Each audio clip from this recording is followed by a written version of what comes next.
សរសេរទៅកាន់ម៉ូយយ៉ាងនេះគឺអរគុណដល់តិជនមួយទៀតហើយគឺគាត់បានជាវ RG Strix G18 G815 ស្រីឆ្នាំ2025តែម្ដងសម្រាប់ switch វិញគឺបំពាក់ដោយ CPU Intel Ultra 9 ហើយចំពោះ RAM វិញគឺដល់ 16GB ហើយ storage វិញគឺ Mate PCIe ហើយ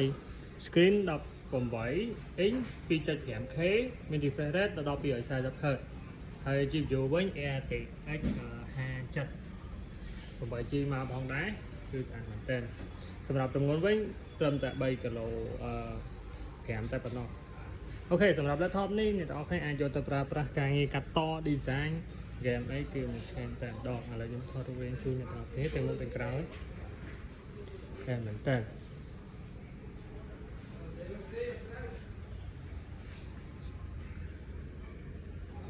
អូខេសម្រាប់ keyboard វិញ special មែនទែនគឺ RGB មកតែម្ដងសម្រាប់តម្លៃវិញអ្នកទាំងអស់គ្នាប្រហែលជាចង់នឹងតម្លៃថា RG Strix G18 នេះតម្លៃប៉ុន្មានហើយសម្រាប់តម្លៃគឺ special មែនទែនសម្រាប់ back to school នេះគឺតម្លៃត្រឹមតែ$1999តែប៉ុណ្ណោះហើយមានការធានារយៈពេល2ឆ្នាំអូខេខ្ញុំមានតែប៉ុណ្្នឹងកុំភ្លេចជួបគ្នានៅវីដេអូក្រោយនេះបាយបាយ